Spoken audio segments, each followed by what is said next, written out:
Unsubscribes. We all get them, but how should I manage them?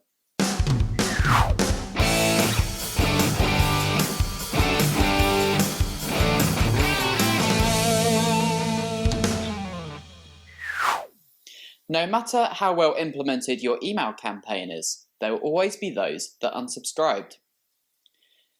You may have split tested the hell out of your subject line, tweaked the content to the early hours of the morning, and even personally phoned everybody on your email list an hour before sending to double check they want to receive your email. But you're always going to get those people that unsubscribe. Some of your customers may think, oh, not these guys again. Or they might not find the content of your mailer that interesting. They could be having a bad day. For that reason, they may unsubscribe, or even worse, click the mark as spam button. First off, we need to understand why unsubscribes happen. Email marketing is such a key part of any business marketing activity. Now, if you make a purchase from Amazon, you'll get their email newsletter. If you take out a Tesco's Club card, you'll get their email newsletter. Heck, even if you sign up for a dating site, they'll start sending you their email newsletter. Now, this is because companies know that if they get their email marketing dead right, it's one of the most successful marketing methods. But because of this, as consumers, we sometimes get bombarded by email marketing. So for this reason, if your content isn't interesting enough and doesn't stand out enough from the competition, your subscribers, well, they may unsubscribe. So what sectors attract the biggest unsubscribe rate? Generally, these are for one-off purchases. Now, for this video, we did a little research. The guys at eConsultancy are reporting that Expedia get as much as a 45% unsubscribe rate. TicketWeb, well, they beat them, 47% unsubscribe rate. But the people who took the top spot were 1-800-Flowers. They got as much as a 52% unsubscribe rate. Now, we were quite shocked by this too, as I'm sure you are. But for one-off purchases, they found that they have the biggest unsubscribe rate per industry sector by far. So, what should I do to manage my unsubscribes? Here are our top tips. Frequency.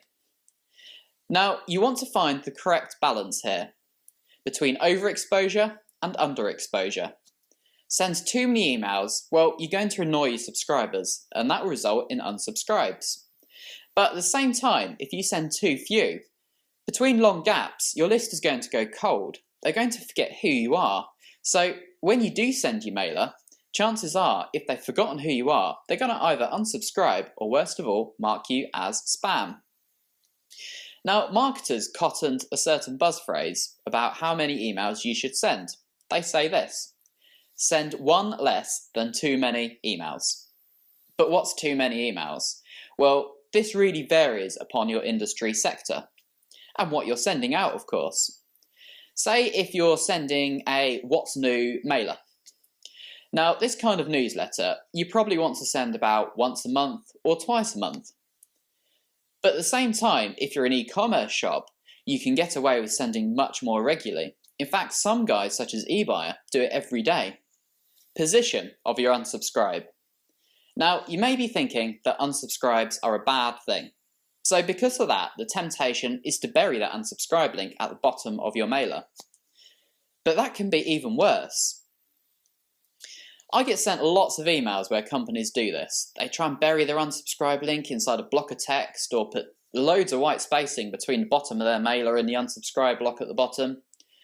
But what do I do if I can't find their unsubscribe link? Well, I'm going to mark it as spam, and that does a heck of a lot more damage to your email delivery for everybody than one person clicking unsubscribe. Now, if you go hiding your unsubscribe link, you can go to your boss and say, my unsubscribes are so low, this means everyone loves my mailer. But at the same time, as mentioned, you may be doing a lot of damage to your sender reputation. So my tip is always make your unsubscribe link very clear and offer a clear way for your subscribers to leave your mailing list. If they don't want to be on your mailing list anymore, you're wasting your time and potentially your money contacting them. Remove inactive users.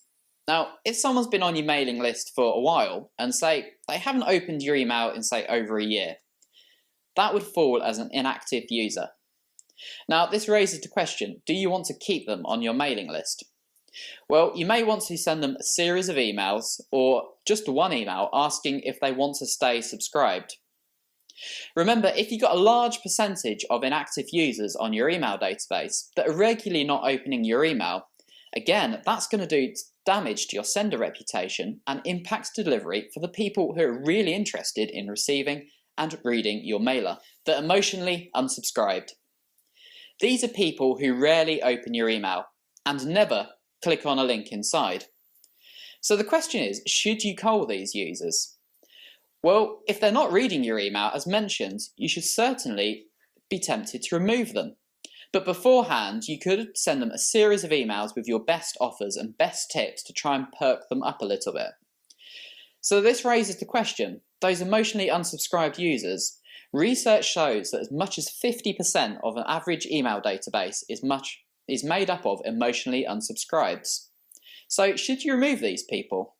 Well, that's a huge subject in its own and question for another day. Now, I hope you found this video useful.